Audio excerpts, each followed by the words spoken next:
Hi, everyone. Welcome back to our podcast. We're so happy to have you. Today, I'm excited because we will be hearing from Max, who is a former fireman. That's what you call it, right? Yeah. Fireman. So he has some stories to tell us about his interactions with police. So, Max, take it away. Gosh, I think one of the most important things that I want to start with is one of the first interactions I've ever had with cops, and that happened as a teenager, many moons ago. And looking back on it now, I realize that discretion was used. Discretion is a tool for cops, and unfortunately, this lack of discretion is often cited as a scapegoat. So I'll give a specific story. I'll try not to be too long, and then I'll kind of get into a few of my takeaways and maybe why policing is what it is today. So, as a teenager, I was hanging out with a couple of friends. We were having fun, maybe engaging in a couple rounds of video games, some substances that are now legal, just being kids. And one of my friends had someone he was fond of, and she was working her first job.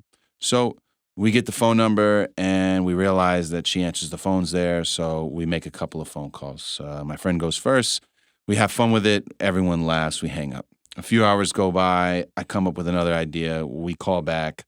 I think this was a construction company. So it was like, hey, can you put a pool in my house? And it needs to be this big, whatever. We're having fun. We call, we laugh, and that's that. Now there's a third friend, and on my way out of kind of hanging out, he decides to make another call. I'm like, all right, I'll catch up with y'all later. We'll reconnect. And the third friend makes a call. He calls up and kind of gets stage fright, I guess. I don't really know what his plan was, but he makes something that kind of resembled a threat. He hangs up. This is in the era, post September 11th. Security's at an all-time high. Anything that could be construed as a threat is taken very seriously. Of course, this is the post Patriot Act, so people are very kind of like completely open to the idea of folks being invasive, particularly law enforcement being as invasive and in your business as possible. Anyway, this happens unbeknownst to me, and 2 weeks later, I get a knock on my door at 6 in the morning, and it's the cops. They kind of read me Miranda rights. They say I'm not arrested, but I'm not detained. The whole thing, looking back on it, I probably could stand to gain a ton of money. It was two people overstepping their boundaries with no substantive like policing behind it, just a tip from what I presume was this person's parent. But maybe the place of business, perhaps the calls were being recorded. I don't know. Either way, it didn't happen on my phone or at my house, and it wasn't done by me. The only thing I can say is that, the other two friends that were there that day are slightly, more fair complected, and they don't have an ethnic last name. So anyway, cops show up. My mom is panicked and distraught. I'm completely foggy as I'm just being woken up. And they go through this. They basically say, like, we'll be back and let you know what happens. And they never come back. We seek a lawyer. The lawyer is pretty confused. And we go on about our business. But my takeaways were that, one, how could one person, this person's parent, if that's who did it, or even this business, have so much sway that they were able to get two cops to do them either this favor or I don't know what, to intimidate and basically harass a minor when there are all these other larger crimes happening citywide and nationally. And two, why would the cops agree to it? And that's why, after other interactions and involvement with the justice system, I realized that cops have a lot of discretion. We're human beings. We all have a ton of discretion. And in those moments, I didn't realize that the cops had discretion. They had leeway. They had a decision that they had to make. And of course, you could listen to the story and say, hey, they actually did use discretion. They did nothing. They decided not to escalate. And maybe that's truly what their role should be in a community. They listened to one person's feedback, one stakeholder, and they listened to my feedback or interacted with me and they made a judgment and they moved on. But as the system's designed, they're not really the judge. They're not there to make those decisions. The jury would make that decision. There are all these other components that are involved. So as I reflected and as I had more experiences with the law, I just realized that discretion exists, but people are selective when they use that discretion. And so as that informs resentment or hostility toward police force, especially in certain communities, I realize it's because often large groups of people don't benefit from discretion, whereas other groups of people benefit from discretion. So that's kind of like a really fundamental experience I had with law enforcement that forever shaped my view and informed subsequent interactions until a lot later in life.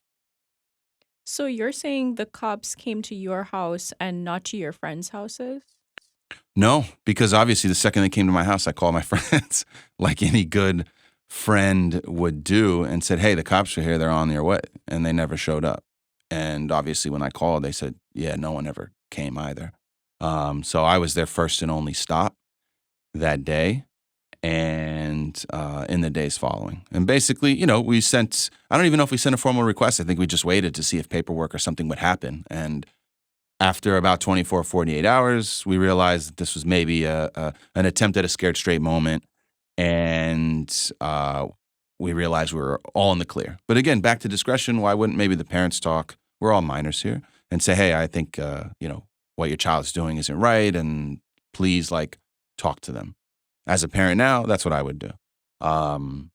Also, how does one person have so much sway, whether it's through, any number of mechanisms, they have enough sway where they can get a public servant who's supposed to be an anonymous bureaucrat to do their bidding. And that's not the way the system is designed. And sadly, for many people, that's their experience. Oh, so I guess I was thinking they actually called just 911 and asked them to go over to your house and talk to you, but you're believing that they knew someone, they knew cops as friends or acquaintances or whatever it was, and they asked them to do that. It's possible. I know, after that, my mom's rule was kind of like you need to cut ties with the friend, the true offender in this, and that's why I haven't said any names. I'm not here to snitch or otherwise, but my mom's guidance was cut ties with this person, and then also cut ties with the other person, and moving forward, you're not going to have any issues. So I'll never know what truly happened, but my guess is not that 911 was called, but maybe like a community resource number, or maybe someone paid a visit to a precinct or a community outpost and say, hey, guys, can you do me this favor? This is what happened. And they put two and two together and said, all right, yeah, we can figure it out. We can try and do our best. And again, I think that largely civil servants, cops included, want to do the right thing, want to help people when people ask for help and or express that they're in need. But in this case, I just think a little more discretion would have probably been useful. Okay.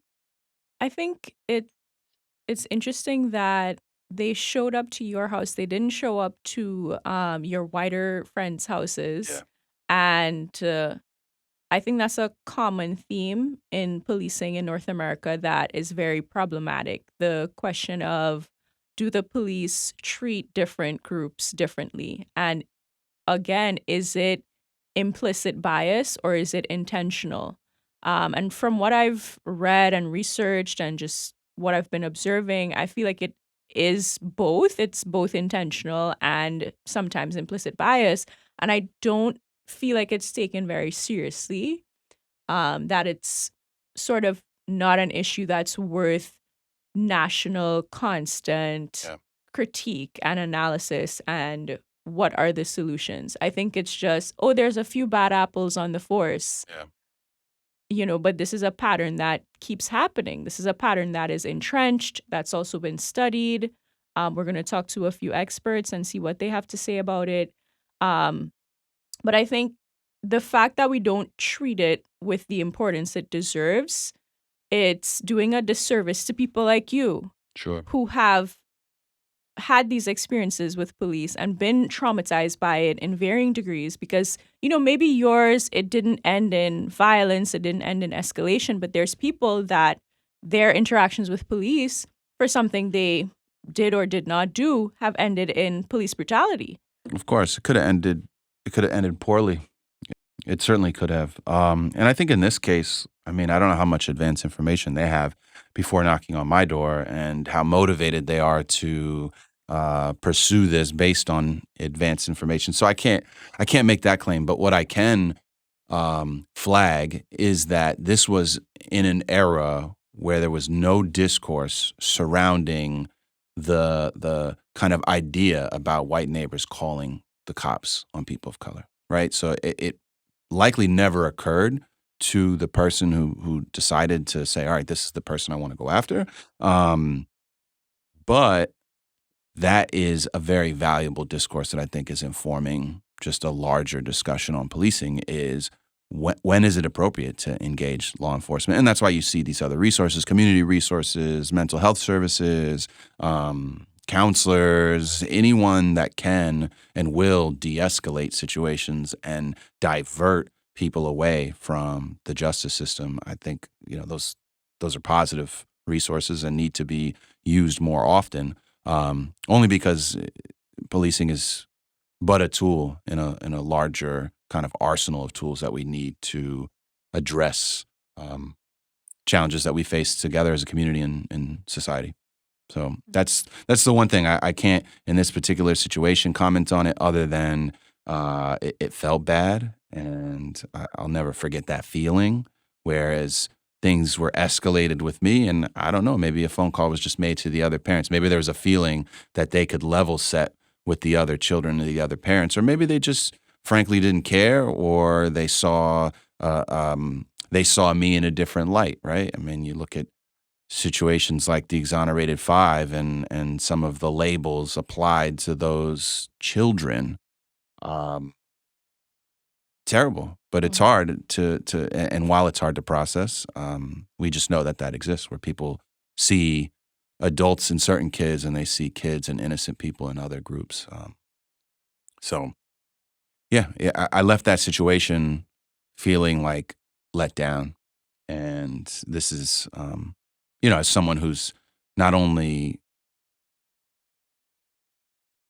had other interactions with the police, but also have have had instances where I've been victims of crimes or family members have been victims of crimes, and I think coupled with those experiences where maybe there was a lack of urgency, and then this experience just squarely left me feeling let down. And we'll talk at a later time in a later episode, I guess, how I rebounded from that and how I've come to have more perspective on this.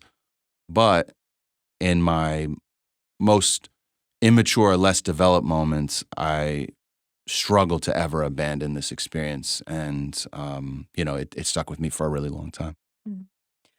So, when you mention discretion, it reminds me of something that I went through where I wasn't the actual victim, but in a way I felt secondary trauma. I feel like there's a term for that, but I can't remember it right now. Yeah.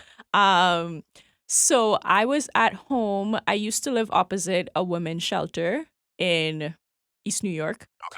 So East New York is a heavily policed area. It's under-resourced. It has a lot of issues, and it's, I think, a predominantly Black and brown community, right? That's East New York.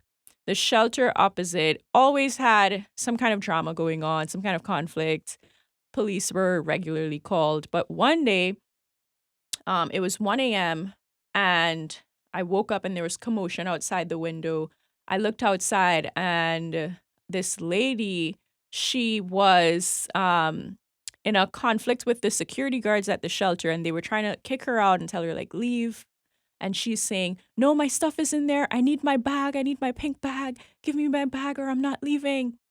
And it's very loud. She is yelling at the top of her voice. So I keep watching because it just looked strange. And I get that she might have been acting up. I have no idea what the context was. She Sure. could have well been in the wrong.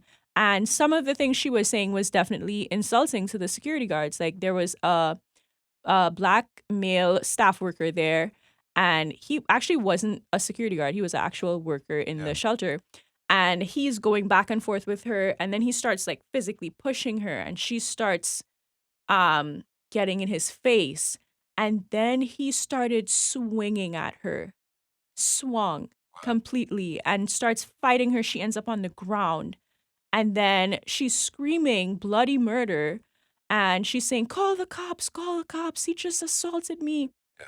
The security guards are calmly watching this incident. Then he gets up off her and he walks inside. He doesn't care. Mm. The cops show up just a few seconds later and they continue aggressing the woman. Like she's trying to frantically tell them, oh, he assaulted me. They do not care. Not a single damn. No one cares. No one, it felt like no one except me had witnessed what she just went through.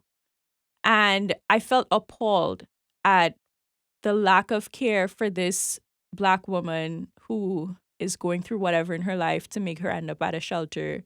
Yeah.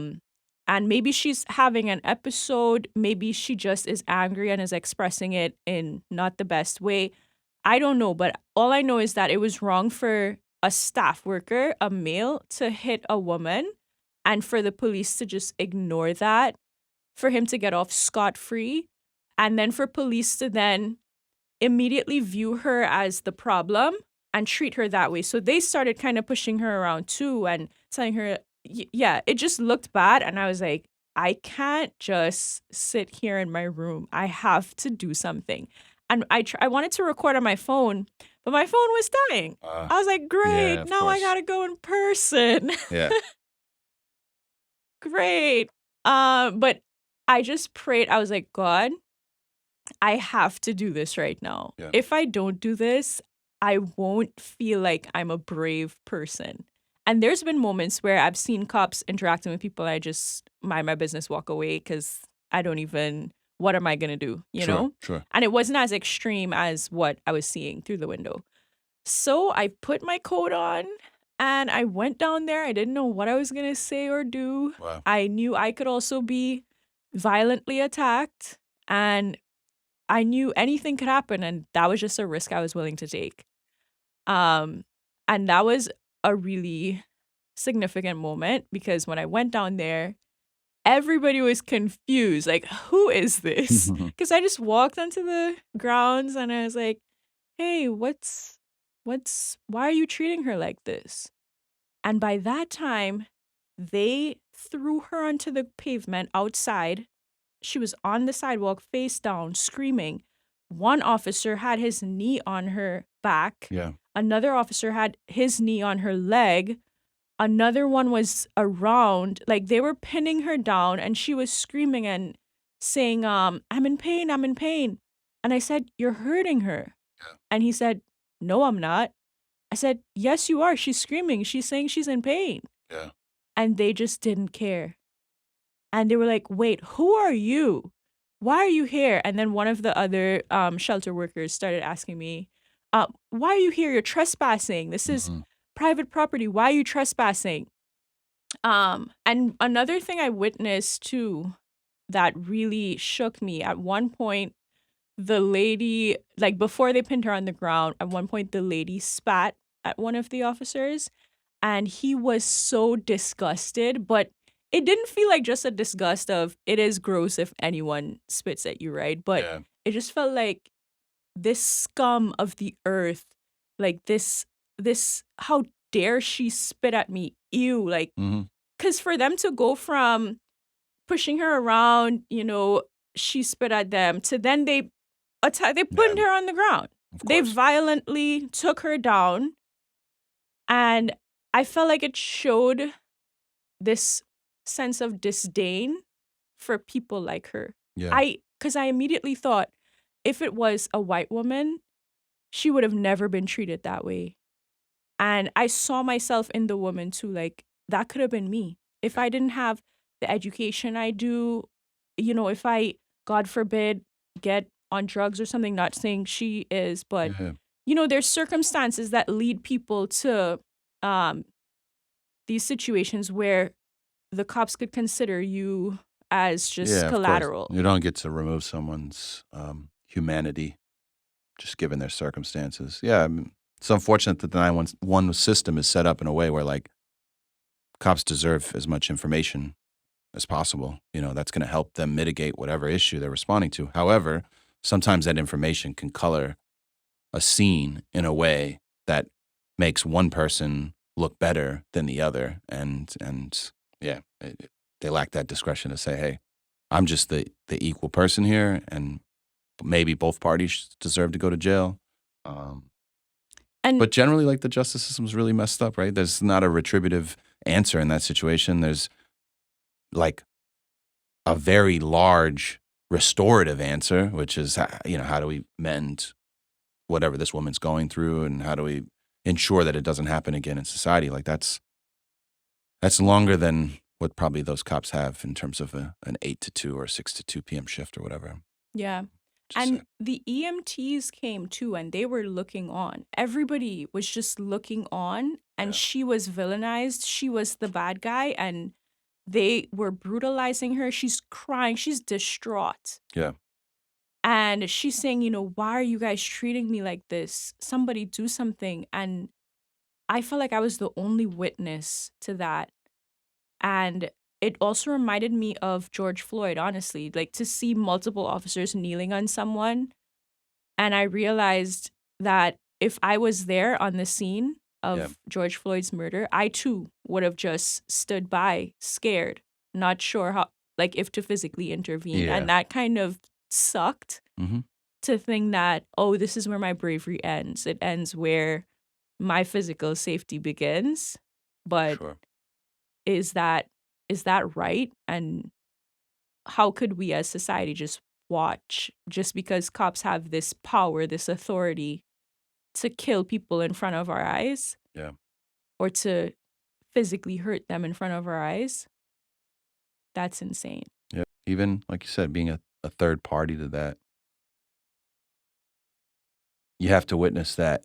If you have to witness that every single day, that changes, that distorts your opinion, especially witness it. I don't want to discount how traumatic it is to see the violence, but to see someone seek help and instead have the tables turn, yeah, I think that's the more challenging thing to wrestle with, to carry with you as you grow from 5 to 10 to 20 to adulthood and beyond. To say like, when I needed someone's help, they actually came and made things worse. That's hard. Independent of the travesty that happened. Yeah.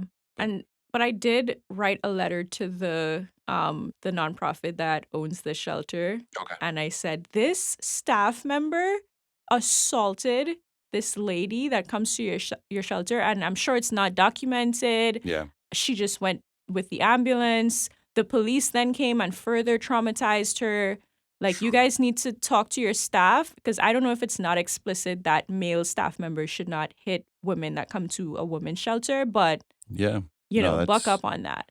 that's tough, and they should have better protocols given, the specificity of the people that live in that shelter. And a tie-in that I think we can kind of transition on or end on is the fact that the CCRB, who probably should have been involved in an issue like that, is being defunded in the most recent round of um, austerity measures. So who knows what the outlook holds for scenarios like this, and whether or not we'll ever, see improvement in that space.